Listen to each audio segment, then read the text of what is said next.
Cambridge Assessment International Education. Cambridge IGCSE examination in Urdu as second language. Paper 2 listening. Turn over now.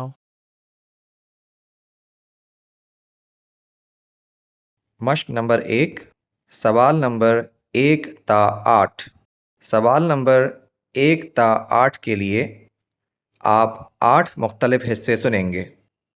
ہر سوال کا جواب کتاب میں دی گئی لائن پر تحریر کیجیے۔ آپ کا جواب مختصر ہونا چاہیے۔ آپ ہر حصے کو 2 بار سنیں گے۔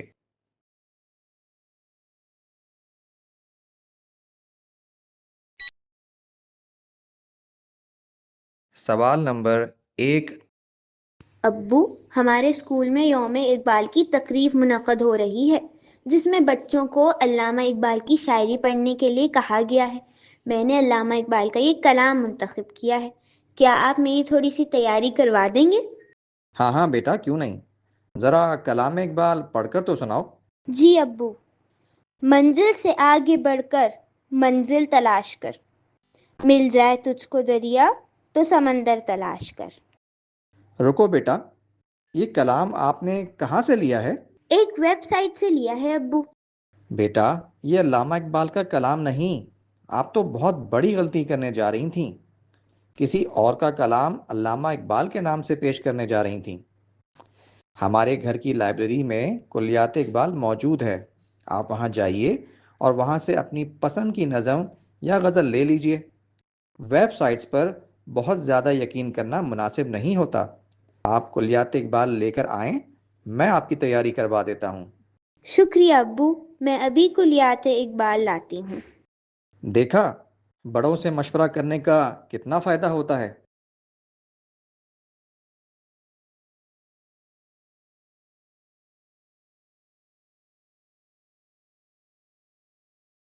سوال نمبر 1 ابو، ہمارے اسکول میں یوم اقبال کی تقریب منعقد ہو رہی ہے جس میں بچوں کو علامہ اقبال کی شاعری پڑھنے کے لیے کہا گیا ہے۔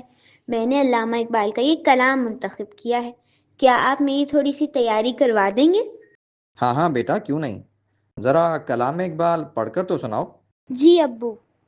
منزل سے آگے بڑھ کر منزل تلاش کر، مل جائے تجھ کو دریا تو سمندر تلاش کر۔ رکو بیٹا، یہ کلام آپ نے کہاں سے لیا ہے؟ ایک ویب سائٹ سے لیا ہے ابو۔ بیٹا، یہ علامہ اقبال کا کلام نہیں، آپ تو بہت بڑی غلطی کرنے جا رہی تھیں، کسی اور کا کلام علامہ اقبال کے نام سے پیش کرنے جا رہی تھیں۔ ہمارے گھر کی لائبریری میں کلیات اقبال موجود ہے، آپ وہاں جائیے اور وہاں سے اپنی پسند کی نظم یا غزل لے لیجئے۔ ویب سائٹس پر بہت زیادہ یقین کرنا مناسب نہیں ہوتا۔ آپ کلیات اقبال لے کر آئیں، میں آپ کی تیاری کروا دیتا ہوں۔ شکریہ ابو، میں ابھی کلیات اقبال لاتی ہوں۔ دیکھا، بڑوں سے مشورہ کرنے کا کتنا فائدہ ہوتا ہے۔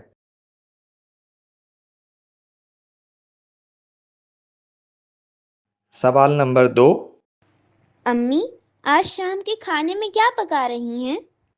بیٹا، آج میں قورمہ پکا رہی ہوں، ساتھ میں ماش کی دال بھی۔ کیوں، خیریت ہے؟ کیوں پوچھ رہی ہو؟ کچھ خاص کھانے کو جی چاہ رہا ہے؟ نہیں امی، ایسی تو کوئی بات نہیں۔ امی، آپ کھانا بہت اچھا پکاتی ہیں۔ کیا بات ہے بیٹا، بڑی تعریفیں ہو رہی ہیں۔ امی، آپ واقعی کھانا بہت اچھا پکاتی ہیں، بس لہسن نہ ڈالا کریں، لہسن سارے کھانے کا مزہ خراب کر دیتا ہے۔ بیٹا، لوگ زمانہ قدیم سے کھانوں میں لہسن استعمال کر رہے ہیں۔ لہسن کے فوائد سے تو کسی کو انکار نہیں ہے، ہاں مگر اس کو الگ الگ طریقوں سے استعمال کیا جاتا ہے۔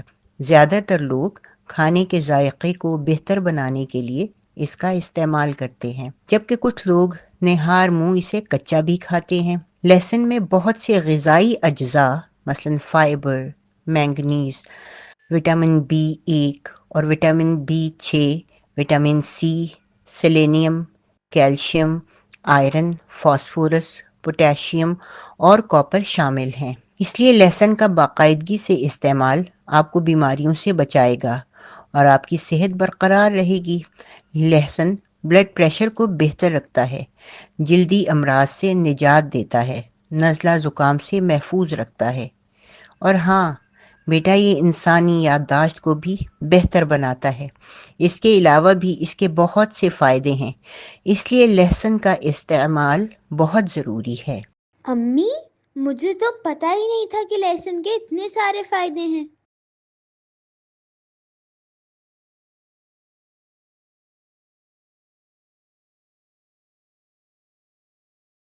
سوال نمبر 2۔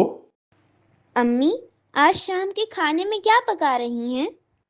بیٹا آج میں قورمہ پکا رہی ہوں، ساتھ میں ماش کی دال بھی۔ کیوں، خیریت ہے؟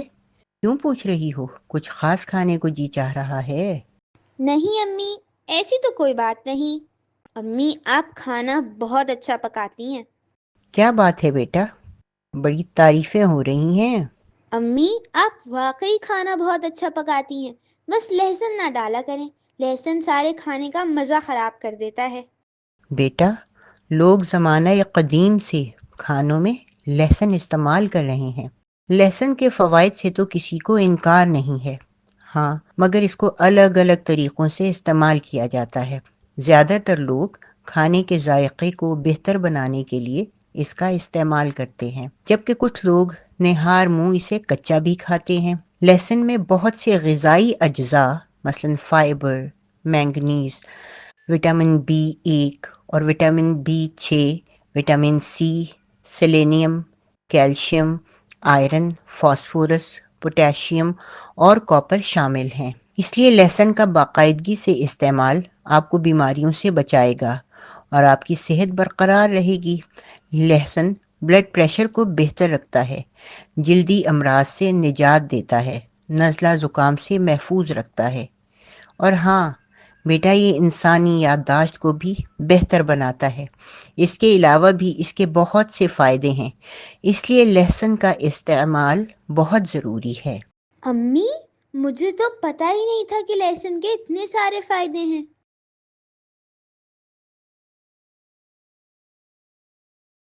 سوال نمبر 3۔ میں نے آپ کی آنکھوں کا مکمل معائنہ کیا ہے۔ آپ کی آنکھوں میں تھوڑا سا انفیکشن ہے اور نظر بھی معمولی سی کمزور ہے۔ جو باتیں میں آپ کو بتا رہی ہوں ان پر سختی سے عمل کیجیے اور وقفے وقفے سے آنکھوں میں ٹھنڈے پانی کے چھینٹے ماریے تاکہ آپ کی آنکھیں خشک نہ ہوں۔ صحت مند آنکھوں کے لیے ضروری ہے کہ آپ متوازن خوراک کا استعمال کریں۔ آج کل گاجر کا موسم ہے، لہٰذا گاجر خوب کھائیں یا گاجر کا جوس پئیں، کیونکہ گاجر میں وٹامن A ہوتا ہے جو ہماری آنکھوں کے لیے بہت ضروری ہے۔ سبز پتوں والی سبزیوں کا بھی زیادہ استعمال کیجیے، جن میں پالک خاص طور پر شامل ہے۔ دھوپ آپ کی آنکھیں خراب کر سکتی ہے، کیونکہ دھوپ کی وجہ سے آپ کی آنکھوں میں انفیکشن ہو سکتا ہے۔ گرمیوں کے موسم میں تو سن گلاسز استعمال ضرور کیجیے۔ اگر آپ زیادہ دیر کمپیوٹر پر کام کرتے ہیں تو ہر 20 منٹ کے بعد کام سے وقفہ لیں اور اپنی آنکھوں کو کچھ دیر آرام دیں۔ بہت شکریہ ڈاکٹر صاحبہ، میں آپ کی تجاویز پر ضرور عمل کروں گا۔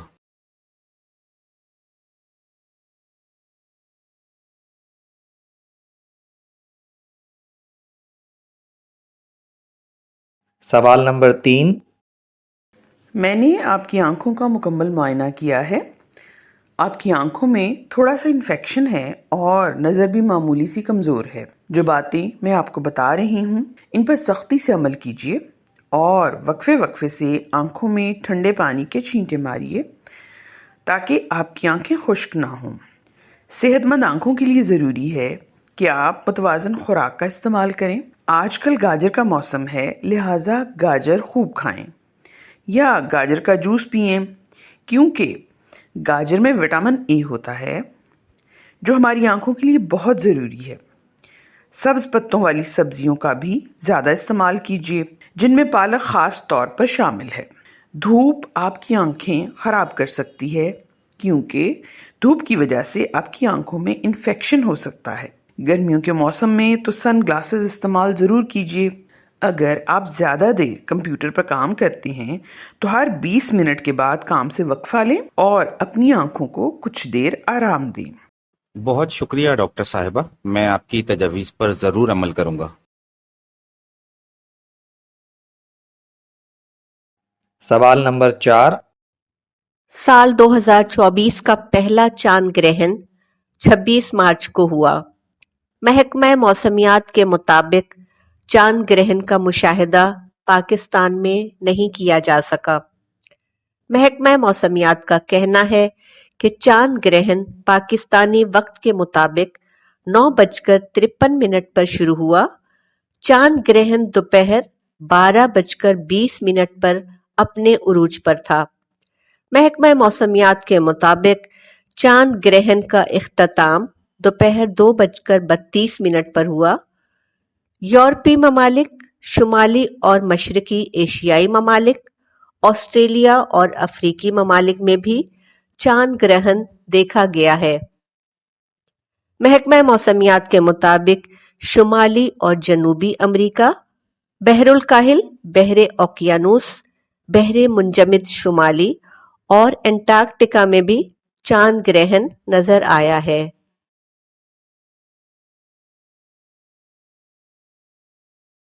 سوال نمبر 4۔ سال 2024 کا پہلا چاند گرہن 26 مارچ کو ہوا۔ محکمہ موسمیات کے مطابق چاند گرہن کا مشاہدہ پاکستان میں نہیں کیا جا سکا۔ محکمہ موسمیات کا کہنا ہے کہ چاند گرہن پاکستانی وقت کے مطابق 9:53 پر شروع ہوا۔ چاند گرہن دوپہر 12:20 پر اپنے عروج پر تھا۔ محکمہ موسمیات کے مطابق چاند گرہن کا اختتام دوپہر 2:32 پر ہوا۔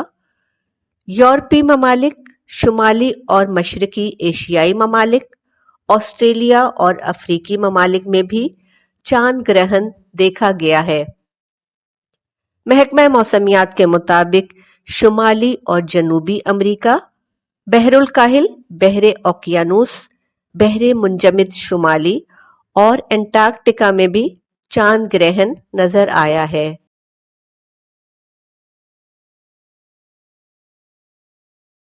سوال نمبر 5۔ ملک بھر میں 23 مارچ کو یوم پاکستان قومی جوش و جذبے سے منایا گیا، جس میں سعودی وزیر دفاع نے بھی شرکت کی۔ دن کا آغاز وفاقی دارالحکومت میں 31 جبکہ صوبائی دارالحکومتوں میں 21 توپوں کی سلامی سے ہوا۔ یوم پاکستان کی مرکزی تقریب شکر پڑیاں پریڈ گراؤنڈ میں ہوئی، جہاں مسلح افواج کے دستوں نے اپنی بھرپور طاقت اور نظم و ضبط کا مظاہرہ کیا۔ افواج پاکستان کی پریڈ کے مہمان خصوصی صدر پاکستان تھے، جبکہ سعودی عرب کے وزیر دفاع سمیت غیر ملکی مہمان بھی شریک ہوئے۔ شکر پڑیاں پریڈ گراؤنڈ کی تقریب میں آرمی چیف سمیت سروسز چیف نے بھی شرکت کی۔ اس کے علاوہ وفاقی وزراء، ارکان قومی و صوبائی اسمبلی اور پاکستان میں مقیم غیر ملکی سفراء بھی شریک ہوئے۔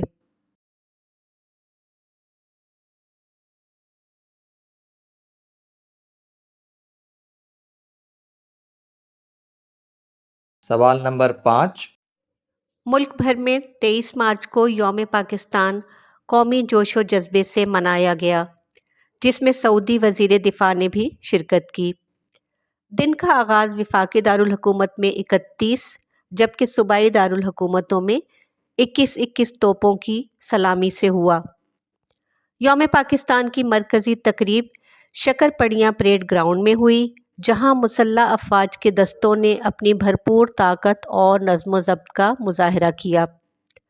افواج پاکستان کی پریڈ کے مہمان خصوصی صدر پاکستان تھے، جبکہ سعودی عرب کے وزیر دفاع سمیت غیر ملکی مہمان بھی شریک ہوئے۔ شکر پڑیاں پریڈ گراؤنڈ کی تقریب میں آرمی چیف سمیت سروسز چیف نے بھی شرکت کی۔ اس کے علاوہ وفاقی وزراء، ارکان قومی و صوبائی اسمبلی اور پاکستان میں مقیم غیر ملکی سفراء بھی شریک ہوئے۔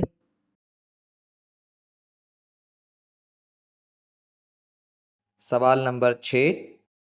خبریں ختم ہوئیں، اب آپ موسم کا حال سنیے۔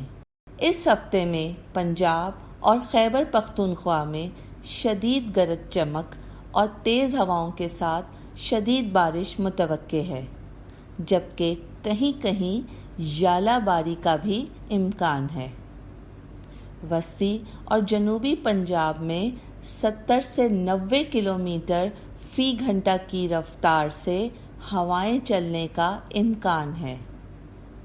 27 سے 30 مارچ کے درمیان بارش کے سب سے زیادہ امکانات جنوبی پنجاب میں ہیں۔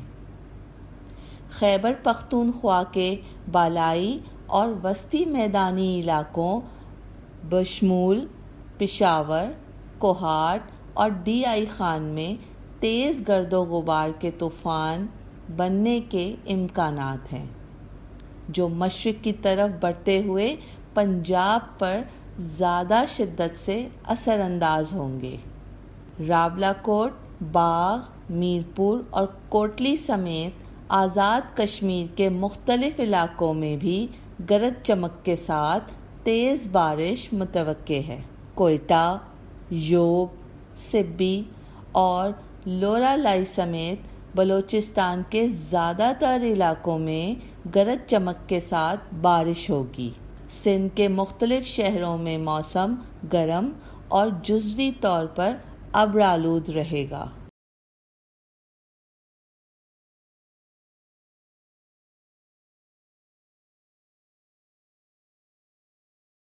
سوال نمبر 6۔ خبریں ختم ہوئیں، اب آپ موسم کا حال سنیے۔ اس ہفتے میں پنجاب اور خیبر پختونخوا میں شدید گرج چمک اور تیز ہواؤں کے ساتھ شدید بارش متوقع ہے، جبکہ کہیں کہیں ژالہ باری کا بھی امکان ہے۔ وسطی اور جنوبی پنجاب میں 70 سے 90 کلومیٹر فی گھنٹہ کی رفتار سے ہوائیں چلنے کا امکان ہے۔ 27 سے 30 مارچ کے درمیان بارش کے سب سے زیادہ امکانات جنوبی پنجاب میں ہیں۔ خیبر پختونخوا کے بالائی اور وسطی میدانی علاقوں بشمول پشاور، کوہاٹ اور ڈی آئی خان میں تیز گرد و غبار کے طوفان بننے کے امکانات ہیں، جو مشرق کی طرف بڑھتے ہوئے پنجاب پر زیادہ شدت سے اثر انداز ہوں گے۔ راولاکوٹ، باغ، میرپور اور کوٹلی سمیت آزاد کشمیر کے مختلف علاقوں میں بھی گرج چمک کے ساتھ تیز بارش متوقع ہے۔ کوئٹہ، یوب، سبی اور لورا لائی سمیت بلوچستان کے زیادہ تر علاقوں میں گرج چمک کے ساتھ بارش ہوگی۔ سندھ کے مختلف شہروں میں موسم گرم اور جزوی طور پر ابرآلود رہے گا۔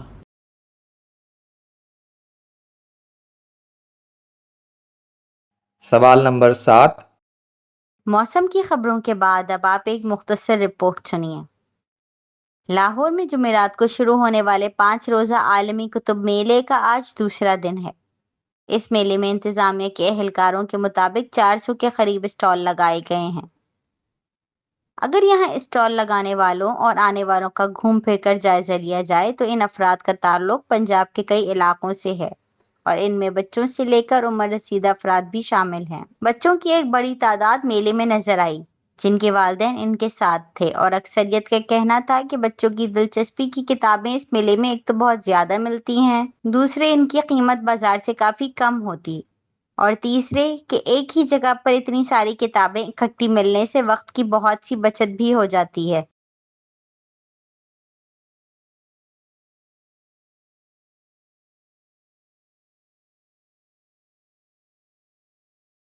سوال نمبر 7۔ موسم کی خبروں کے بعد اب آپ ایک مختصر رپورٹ سنیے۔ لاہور میں جمعرات کو شروع ہونے والے 5 روزہ عالمی کتب میلے کا آج دوسرا دن ہے۔ اس میلے میں انتظامیہ کے اہلکاروں کے مطابق 400 کے قریب اسٹال لگائے گئے ہیں۔ اگر یہاں اسٹال لگانے والوں اور آنے والوں کا گھوم پھر کر جائزہ لیا جائے تو ان افراد کا تعلق پنجاب کے کئی علاقوں سے ہے اور ان میں بچوں سے لے کر عمر رسیدہ افراد بھی شامل ہیں۔ بچوں کی ایک بڑی تعداد میلے میں نظر آئی، جن کے والدین ان کے ساتھ تھے، اور اکثریت کا کہنا تھا کہ بچوں کی دلچسپی کی کتابیں اس میلے میں ایک تو بہت زیادہ ملتی ہیں، دوسرے ان کی قیمت بازار سے کافی کم ہوتی، اور تیسرے کہ ایک ہی جگہ پر اتنی ساری کتابیں اکٹھی ملنے سے وقت کی بہت سی بچت بھی ہو جاتی ہے۔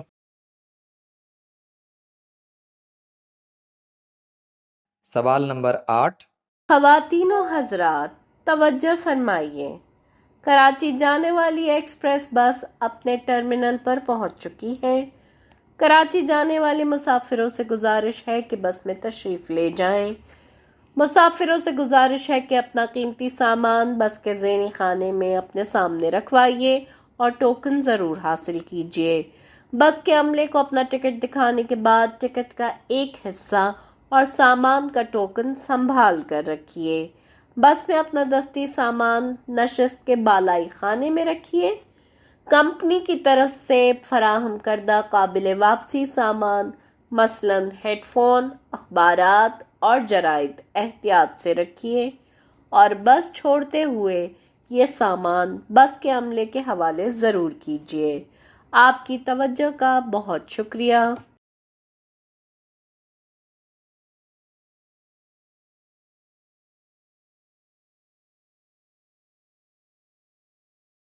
سوال نمبر 8۔ خواتین و حضرات توجہ فرمائیے، کراچی جانے والی ایکسپریس بس اپنے ٹرمینل پر پہنچ چکی ہے۔ کراچی جانے والے مسافروں سے گزارش ہے کہ بس میں تشریف لے جائیں۔ مسافروں سے گزارش ہے کہ اپنا قیمتی سامان بس کے ذہنی خانے میں اپنے سامنے رکھوائیے اور ٹوکن ضرور حاصل کیجیے۔ بس کے عملے کو اپنا ٹکٹ دکھانے کے بعد ٹکٹ کا ایک حصہ اور سامان کا ٹوکن سنبھال کر رکھیے۔ بس میں اپنا دستی سامان نشست کے بالائی خانے میں رکھیے۔ کمپنی کی طرف سے فراہم کردہ قابل واپسی سامان مثلاً ہیڈ فون، اخبارات اور جرائد احتیاط سے رکھیے، اور بس چھوڑتے ہوئے یہ سامان بس کے عملے کے حوالے ضرور کیجیے۔ آپ کی توجہ کا بہت شکریہ۔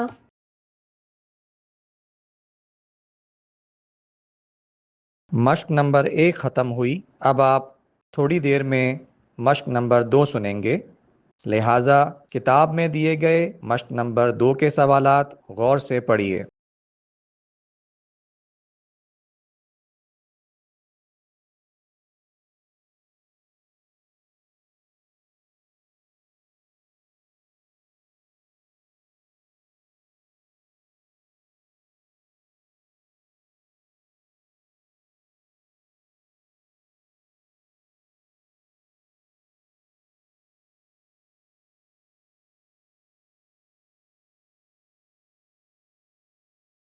مشق نمبر 2، سوال نمبر 9۔ آپ چنبیلی پھول کے بارے میں ایک فیچر سنیے اور کتاب میں دیے گئے جملوں کی خالی جگہوں کو 1 یا 2 الفاظ لکھ کر جملے مکمل کیجیے۔ آپ یہ فیچر 2 بار سنیں گے۔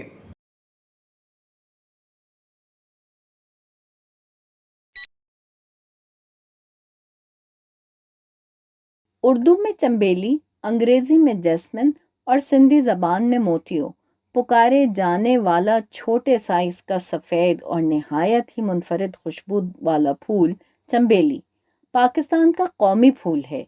15 جولائی 1961 کو چنبیلی کو پاکستان کا قومی پھول قرار دیا گیا تھا۔ چنبیلی کو خوشبو کی ملکہ اور پھولوں کی ملکہ کے القابات بھی دیے گئے ہیں۔ اس وقت چنبیلی کو ملک کا قومی پھول قرار دیتے ہوئے وزارت داخلہ کے ایک ترجمان نے اپنے اعلامیے میں کہا تھا کہ اس پھول کو یہ اعزاز اس لیے بخشا گیا ہے کیونکہ یہ ملک کے تقریباً ہر حصے میں پیدا ہوتا ہے اور ملک میں موجود مختلف ثقافتوں اور زبانوں کے آپس میں جڑے رہنے کو ظاہر کرتا ہے، اور ملک کے تقریباً تمام علاقوں کے باشندے اس پھول سے مساوی طور پر جذباتی لگاؤ رکھتے ہیں۔ کچھ لوگوں کا خیال ہے کہ چونکہ چنبیلی کا پھول سفید رنگ کا ہوتا ہے اور اس کے ساتھ موجود سبز پتوں کی وجہ سے یہ پاکستان کے قومی پرچم کی طرح نظر آتا ہے، اس لیے اسے پاکستان کا قومی پھول قرار دیا گیا ہے۔ اس میں نہایت ہی منفرد خوشبو والے پھولوں کی تقریباً 200 اقسام ہیں، جن میں اکثریت سفید یا زرد رنگ والے پھولوں کی ہے، جبکہ کچھ اقسام میں سرخی مائی پھول بھی ہوتے ہیں۔ جنگلی چنبیلی کے پودے کی عمر 15 سے 20 سال ہوتی ہے۔ چنبیلی کے پتے پورا سال ہرے رہتے ہیں، مگر پت جھڑ میں جھڑنا شروع ہو جاتے ہیں اور پھر 6 ماہ بعد دوبارہ آ جاتے ہیں۔ چنبیلی کے پھول کی خوشبو اندھیرا ہونے کے بعد اپنے عروج پر ہوتی ہے، خاص طور پر ان دنوں میں جب چاند پورا ہو۔ چنبیلی کے پھول سے نکالا گیا تیل کاسمیٹکس اور پرفیوم بنانے کے لیے بھی استعمال کیا جاتا ہے۔ اردو ادب، کہاوتوں اور شاعری میں چنبیلی کے پھول کا ذکر بار بار کیا گیا ہے، جیسے چمپا کے 10 پھول، چنبیلی کی 1 کلی وغیرہ۔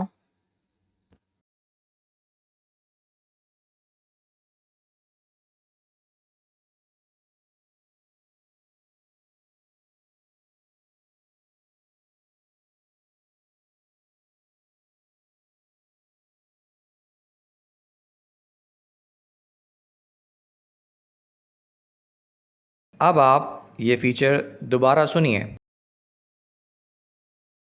اردو میں چنبیلی، انگریزی میں جیسمن اور سندھی زبان میں موتیو پکارے جانے والا چھوٹے سائز کا سفید اور نہایت ہی منفرد خوشبو والا پھول چنبیلی پاکستان کا قومی پھول ہے۔ 15 جولائی 1961 کو چنبیلی کو پاکستان کا قومی پھول قرار دیا گیا تھا۔ چنبیلی کو خوشبو کی ملکہ اور پھولوں کی ملکہ کے القابات بھی دیے گئے ہیں۔ اس وقت چنبیلی کو ملک کا قومی پھول قرار دیتے ہوئے وزارت داخلہ کے ایک ترجمان نے اپنے اعلامیے میں کہا تھا کہ اس پھول کو یہ اعزاز اس لیے بخشا گیا ہے کیونکہ یہ ملک کے تقریباً ہر حصے میں پیدا ہوتا ہے اور ملک میں موجود مختلف ثقافتوں اور زبانوں کے آپس میں جڑے رہنے کو ظاہر کرتا ہے، اور ملک کے تقریباً تمام علاقوں کے باشندے اس پھول سے مساوی طور پر جذباتی لگاؤ رکھتے ہیں۔ کچھ لوگوں کا خیال ہے کہ چونکہ چنبیلی کا پھول سفید رنگ کا ہوتا ہے اور اس کے ساتھ موجود سبز پتوں کی وجہ سے یہ پاکستان کے قومی پرچم کی طرح نظر آتا ہے، اس لیے اسے پاکستان کا قومی پھول قرار دیا گیا ہے۔ اس میں نہایت ہی منفرد خوشبو والے پھولوں کی تقریباً 200 اقسام ہیں، جن میں اکثریت سفید یا زرد رنگ والے پھولوں کی ہے، جبکہ کچھ اقسام میں سرخی مائی پھول بھی ہوتے ہیں۔ جنگلی چنبیلی کے پودے کی عمر 15 سے 20 سال ہوتی ہے۔ چنبیلی کے پتے پورا سال ہرے رہتے ہیں، مگر پت جھڑ میں جھڑنا شروع ہو جاتے ہیں اور پھر 6 ماہ بعد دوبارہ آ جاتے ہیں۔ چنبیلی کے پھول کی خوشبو اندھیرا ہونے کے بعد اپنے عروج پر ہوتی ہے، خاص طور پر ان دنوں میں جب چاند پورا ہو۔ چنبیلی کے پھول سے نکالا گیا تیل کاسمیٹکس اور پرفیوم بنانے کے لیے بھی استعمال کیا جاتا ہے۔ اردو ادب، کہاوتوں اور شاعری میں چنبیلی کے پھول کا ذکر بار بار کیا گیا ہے، جیسے چمپا کے 10 پھول، چنبیلی کی 1 کلی وغیرہ۔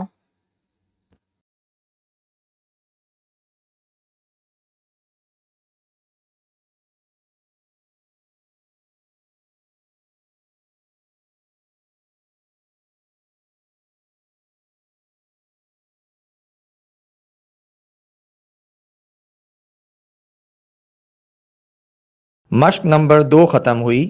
اب آپ تھوڑی دیر میں مشق نمبر 3 سنیں گے، لہٰذا کتاب میں دیے گئے مشق نمبر 3 کے سوالات غور سے پڑھیے۔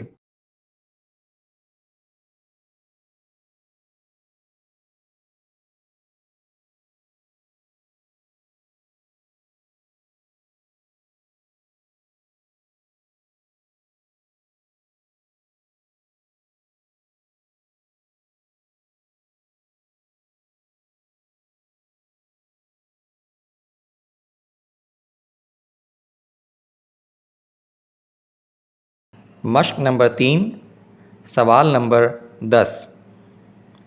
آپ کتب میلوں سے کتب کی خریداری کے بارے میں 6 افراد کے درمیان ہونے والی گفتگو سن رہے ہیں۔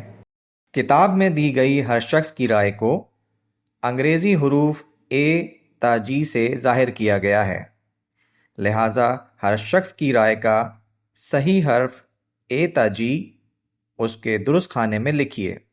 یاد رکھیے، انگریزی کے ہر حرف کا استعمال صرف ایک بار کیا جائے گا۔ انگریزی کا ایک حرف اضافی ہے جسے استعمال کرنے کی ضرورت نہیں۔ آپ یہ گفتگو 2 بار سنیں گے۔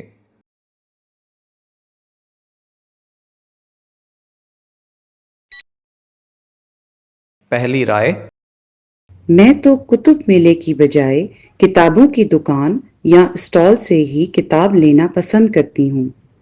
کتب میلے میں بہت ہجوم ہوتا ہے، اتنے زیادہ لوگوں میں میرا ویسے ہی دم گھٹتا ہے، اور سب سے بڑی بات یہ ہے کہ اتنے ہجوم میں انسان کتاب اچھی طرح دیکھ بھی نہیں پاتا۔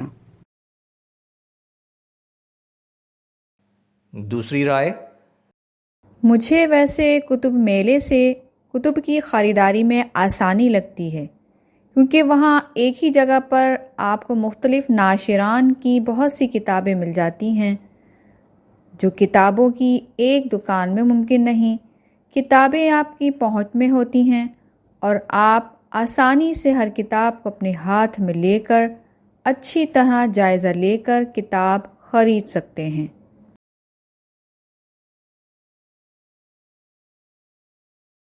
تیسری رائے: کتب میلے لوگوں کو کتب کی خریداری اور کتب بینی کی طرف راغب کرتے ہیں۔ میں جب بھی کسی کتب میلے میں گئی ہوں، کتاب خریدے بغیر نہیں رہ سکی۔ بہت سی کتابوں کو اپنے سامنے پا کر انسان کتاب پر رکھنے اور خریدنے پر مجبور ہو جاتا ہے۔ چوتھی رائے: اکثر کتب میلوں پر بچوں کے لیے سرگرمیوں کا بھی اہتمام کیا جاتا ہے۔ اس دوران بچے نہ صرف مصروف رہتے ہیں بلکہ انہیں سیکھنے کے مواقع ملنے کے ساتھ ساتھ اپنی تخلیقی صلاحیتوں کے اظہار کا بھی موقع ملتا ہے۔ یہی نہیں بلکہ بچے بہت سے لوگوں کے درمیان سرگرمیاں کرتے ہوئے زیادہ اعتماد بھی حاصل کرتے ہیں۔ پانچویں رائے: کتب میلوں میں بچے یہ بھی سیکھتے ہیں کہ کتاب کے ساتھ کس طرح کا رویہ اپنایا جانا چاہیے، یعنی کتاب کو خریدنے سے پہلے کتاب کا کس طرح جائزہ لیا جاتا ہے اور اتنی زیادہ کتابوں میں اپنی پسند کی کتاب کس طرح خریدی جاتی ہے۔ انہیں یہ بھی پتہ چلتا ہے کہ کتاب کی شکل و شباہت اور اس کے سرِ ورق کی کیا اہمیت ہے۔ چھٹی رائے: میں کئی برسوں سے کتب میلوں میں اسٹال لگا رہا ہوں۔ ان میلوں میں اکثر ہمیں کئی نئے گاہک مل جاتے ہیں جن کا رد عمل بہت اچھا ہوتا ہے۔ ان میں سے اکثر گاہک کالجوں اور یونیورسٹیوں کے لائبریرین ہوتے ہیں جو مختلف علاقوں کی لائبریریوں سے یہاں آتے ہیں۔ ہم ایسے گاہکوں کو خصوصی رعایت بھی دیتے ہیں جس سے یہ لوگ بہت فائدہ اٹھاتے ہیں۔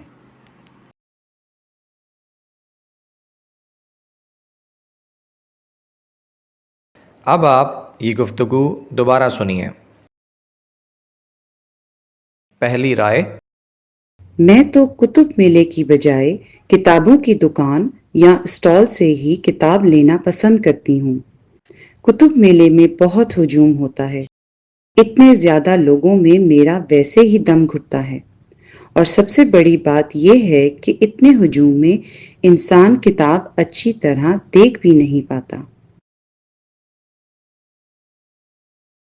دوسری رائے: مجھے ویسے کتب میلے سے کتب کی خریداری میں آسانی لگتی ہے، کیونکہ وہاں ایک ہی جگہ پر آپ کو مختلف ناشران کی بہت سی کتابیں مل جاتی ہیں، جو کتابوں کی ایک دکان میں ممکن نہیں۔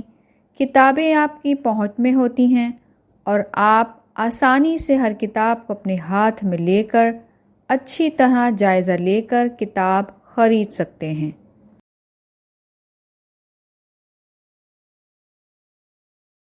تیسری رائے: کتب میلے لوگوں کو کتب کی خریداری اور کتب بینی کی طرف راغب کرتے ہیں۔ میں جب بھی کسی کتب میلے میں گئی ہوں، کتاب خریدے بغیر نہیں رہ سکی۔ بہت سی کتابوں کو اپنے سامنے پا کر انسان کتاب پر رکھنے اور خریدنے پر مجبور ہو جاتا ہے۔ چوتھی رائے: اکثر کتب میلوں پر بچوں کے لیے سرگرمیوں کا بھی اہتمام کیا جاتا ہے۔ اس دوران بچے نہ صرف مصروف رہتے ہیں بلکہ انہیں سیکھنے کے مواقع ملنے کے ساتھ ساتھ اپنی تخلیقی صلاحیتوں کے اظہار کا بھی موقع ملتا ہے۔ یہی نہیں بلکہ بچے بہت سے لوگوں کے درمیان سرگرمیاں کرتے ہوئے زیادہ اعتماد بھی حاصل کرتے ہیں۔ پانچویں رائے، کتب میلوں میں بچے یہ بھی سیکھتے ہیں کہ کتاب کے ساتھ کس طرح کا رویہ اپنایا جانا چاہیے، یعنی کتاب کو خریدنے سے پہلے کتاب کا کس طرح جائزہ لیا جاتا ہے اور اتنی زیادہ کتابوں میں اپنی پسند کی کتاب کس طرح خریدی جاتی ہے۔ انہیں یہ بھی پتہ چلتا ہے کہ کتاب کی شکل و شباہت اور اس کے سرِ ورق کی کیا اہمیت ہے۔ چھٹی رائے، میں کئی برسوں سے کتب میلوں میں اسٹال لگا رہا ہوں۔ ان میلوں میں اکثر ہمیں کئی نئے گاہک مل جاتے ہیں جن کا رد عمل بہت اچھا ہوتا ہے۔ ان میں سے اکثر گاہک کالجوں اور یونیورسٹیوں کے لائبریرین ہوتے ہیں جو مختلف علاقوں کی لائبریریوں سے یہاں آتے ہیں۔ ہم ایسے گاہکوں کو خصوصی رعایت بھی دیتے ہیں جس سے یہ لوگ بہت فائدہ اٹھاتے ہیں۔ مشق نمبر 3 ختم ہوئی۔ اب آپ تھوڑی دیر میں مشق نمبر 4 سنیں گے، لہٰذا کتاب میں دیے گئے مشق نمبر 4 کے سوالات غور سے پڑھیے۔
مشق نمبر 4، سوال نمبر 11 تا 18۔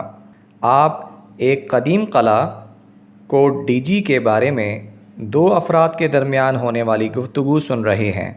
کتاب میں دیے گئے ہر سوال کے ممکنہ جوابات اے، بی یا سی میں سے صحیح جواب کے سامنے دیے گئے خانے میں درست کا نشان لگائیے۔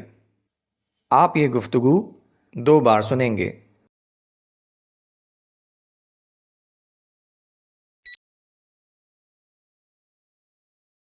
آج ہمارے ساتھ ماہر آثار قدیمہ شرافت صاحب موجود ہیں جن سے ہم قلعہ کوٹ ڈی جی کے حوالے سے گفتگو کریں گے۔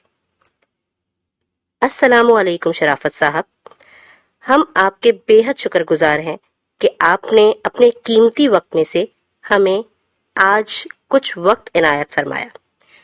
ہم آپ کو اس پروگرام میں خوش آمدید کہتے ہیں۔ جی، میں بھی آپ کا شکر گزار ہوں کہ آپ نے مجھے اپنے پروگرام میں مدعو کیا۔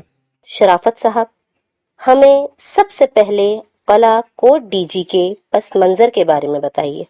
جی بالکل، قلعہ کوٹ ڈی جی پاکستان کے مشہور قلعوں میں شامل ہے جو سندھ کے ایک ضلع خیرپور کے قصبے کوٹ ڈی جی میں واقع ہے۔ یہ قلعہ تالپور حکمرانوں نے 18ویں صدی میں تعمیر کیا۔ یہ قلعہ دریائے سندھ سے 25 میل دور مشرق کی طرف خیرپور شہر سے 15 میل کے فاصلے پر موجود کوٹ ڈی جی نامی پہاڑی پر واقع ہے۔ اس پہاڑی پر ایک چھوٹا سا شہر آباد تھا۔ وقت کے ساتھ ساتھ شہر تو باقی نہ رہا، لیکن ڈی جی کے نام سے یہ پہاڑی اپنی جگہ پر موجود رہی۔ چونکہ یہ قلعہ ڈی جی پہاڑی کی اسی پرانی بستی پر بنایا گیا تھا، اس لیے یہ قلعہ کوٹ ڈی جی کہلایا۔ کیا آپ ہمیں بتا سکتے ہیں کہ یہ قلعہ کب تعمیر ہوا اور اس کی تعمیر کا کیا مقصد تھا؟ جی بالکل، اس قلعے کی تعمیر کا آغاز 1785 میں کیا گیا جبکہ اس کی تکمیل 1795 میں ہوئی۔ یہ قلعہ دفاعی ضروریات کے تحت تعمیر کیا گیا تھا۔ یہاں تقریباً 1843 تک ایک سالار کی نگرانی میں 500 سپاہیوں کا دستہ 100 توپوں کے ساتھ تعینات کیا جاتا رہا۔ بڑی توپیں بھی موجود تھیں جن میں مریم توپ کافی مشہور تھی۔ شرافت صاحب، ہمیں اس قلعے کی تعمیر کے بارے میں بھی کچھ بتائیے۔ یہ قلعہ ایرانی ماہر تعمیرات نے ڈیزائن کیا جبکہ تعمیراتی کام کی نگرانی خیرپور ریاست کے وزیر تعمیرات نے کی تھی۔ اس کی تعمیر میں ہزاروں مزدوروں، کاریگروں اور ماہرین نے حصہ لیا۔ ایک اندازے کے مطابق یہ قلعہ سطح زمین سے 70 فٹ کی بلندی پر ہے جبکہ اس کی لمبائی 5000 فٹ اور چوڑائی 3000 فٹ ہے۔ قلعے کی فصیل پکی اینٹوں سے تعمیر کردہ ہے اور چاروں طرف سے فصیل اور پہاڑوں پر مورچے بنائے گئے ہیں۔ اس تاریخی قلعے میں کئی چھوٹے بڑے برج بنائے گئے ہیں۔ یہ قلعہ چھوٹی اینٹ اور مٹی کے گھارے سے تعمیر کیا گیا ہے۔ قلعے میں اندر داخل ہونے کے لیے مضبوط لکڑی کا ایک ہی بڑا دروازہ بنایا گیا ہے۔ ہاتھیوں کے حملے سے بچنے کے لیے دروازوں پر آہنی نوکدار کیلیں لگائی گئی ہیں۔ یہ کیلیں اس طرح ابری ہوئی ہیں کہ ایک بار ان سے ٹکرانے کے بعد کوئی بھی جاندار شدید زخمی ہو جائے گا۔ کیا اس قلعے میں رہائشی حصے بھی بنائے گئے تھے؟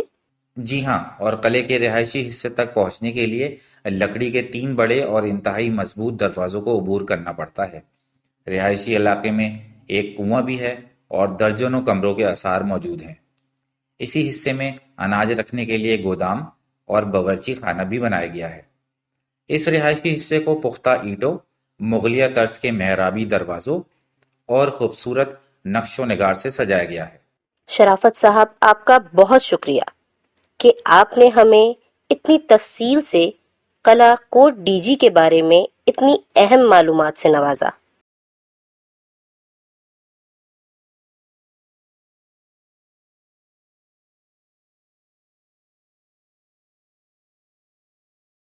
اب آپ یہ گفتگو دوبارہ سنیے۔ آج ہمارے ساتھ ماہر آثار قدیمہ شرافت صاحب موجود ہیں جن سے ہم قلعہ کوٹ ڈی جی کے حوالے سے گفتگو کریں گے۔ السلام علیکم شرافت صاحب، ہم آپ کے بے حد شکر گزار ہیں کہ آپ نے اپنے قیمتی وقت میں سے ہمیں آج کچھ وقت عنایت فرمایا۔ ہم آپ کو اس پروگرام میں خوش آمدید کہتے ہیں۔ جی میں بھی آپ کا شکر گزار ہوں کہ آپ نے مجھے اپنے پروگرام میں مدعو کیا۔ شرافت صاحب، ہمیں سب سے پہلے قلعہ کوٹ ڈی جی کے پس منظر کے بارے میں بتائیے۔ جی بالکل، قلعہ کوٹ ڈی جی پاکستان کے مشہور قلعوں میں شامل ہے جو سندھ کے ایک ضلع خیرپور کے قصبے کوٹ ڈی جی میں واقع ہے۔ یہ قلعہ تالپور حکمرانوں نے 18ویں صدی میں تعمیر کیا۔ یہ قلعہ دریائے سندھ سے 25 میل دور مشرق کی طرف خیرپور شہر سے 15 میل کے فاصلے پر موجود کوٹ ڈی جی نامی پہاڑی پر واقع ہے۔ اس پہاڑی پر ایک چھوٹا سا شہر آباد تھا۔ وقت کے ساتھ ساتھ شہر تو باقی نہ رہا لیکن ڈی جی کے نام سے یہ پہاڑی اپنی جگہ پر موجود رہی۔ چونکہ یہ قلعہ ڈی جی پہاڑی کی اسی پرانی بستی پر بنایا گیا تھا اس لیے یہ قلعہ کوٹ ڈی جی کہلایا۔ کیا آپ ہمیں بتا سکتے ہیں کہ یہ قلعہ کب تعمیر ہوا اور اس کی تعمیر کا کیا مقصد تھا؟ جی بالکل، اس قلعے کی تعمیر کا آغاز 1785 میں کیا گیا جبکہ اس کی تکمیل 1795 میں ہوئی۔ یہ قلعہ دفاعی ضروریات کے تحت تعمیر کیا گیا تھا۔ یہاں تقریباً 1843 تک ایک سالار کی نگرانی میں 500 سپاہیوں کا دستہ 100 توپوں کے ساتھ تعینات کیا جاتا رہا۔ بڑی توپیں بھی موجود تھیں جن میں مریم توپ کافی مشہور تھی۔ شرافت صاحب، ہمیں اس قلعے کی تعمیر کے بارے میں بھی کچھ بتائیے۔ یہ قلعہ ایرانی ماہر تعمیرات نے ڈیزائن کیا جبکہ تعمیراتی کام کی نگرانی خیرپور ریاست کے وزیر تعمیرات نے کی تھی۔ اس کی تعمیر میں ہزاروں مزدوروں، کاریگروں اور ماہرین نے حصہ لیا۔ ایک اندازے کے مطابق یہ قلعہ سطح زمین سے 70 فٹ کی بلندی پر ہے، جبکہ اس کی لمبائی 5000 فٹ اور چوڑائی 3000 فٹ ہے۔ قلعے کی فصیل پکی اینٹوں سے تعمیر کردہ ہے اور چاروں طرف سے فصیل اور پہاڑوں پر مورچے بنائے گئے ہیں۔ اس تاریخی قلعے میں کئی چھوٹے بڑے برج بنائے گئے ہیں۔ یہ قلعہ چھوٹی اینٹ اور مٹی کے گھارے سے تعمیر کیا گیا ہے۔ قلعے میں اندر داخل ہونے کے لیے مضبوط لکڑی کا ایک ہی بڑا دروازہ بنایا گیا ہے۔ ہاتھیوں کے حملے سے بچنے کے لیے دروازوں پر آہنی نوکدار کیلیں لگائی گئی ہیں۔ یہ کیلیں اس طرح ابری ہوئی ہیں کہ ایک بار ان سے ٹکرانے کے بعد کوئی بھی جاندار شدید زخمی ہو جائے گا۔ کیا اس قلعے میں رہائشی حصے بھی بنائے گئے تھے؟ جی ہاں، اور قلعے کے رہائشی حصے تک پہنچنے کے لیے لکڑی کے 3 بڑے اور انتہائی مضبوط دروازوں کو عبور کرنا پڑتا ہے۔ رہائشی علاقے میں ایک کنواں بھی ہے اور درجنوں کمروں کے آثار موجود ہیں۔ اسی حصے میں اناج رکھنے کے لیے گودام اور باورچی خانہ بھی بنایا گیا ہے۔ اس رہائشی حصے کو پختہ اینٹوں، مغلیہ طرز کے محرابی دروازوں اور خوبصورت نقش و نگار سے سجایا گیا ہے۔ شرافت صاحب، آپ کا بہت شکریہ کہ آپ نے ہمیں اتنی تفصیل سے قلعہ کوٹ ڈی جی کے بارے میں اتنی اہم معلومات سے نوازا۔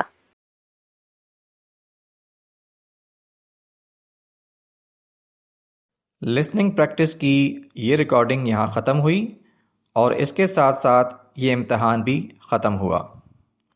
لسننگ پریکٹس کی مزید ریکارڈنگ سننے کے لیے ہماری ویب سائٹ www.bookmark.com.pk کا وزٹ کیجیے۔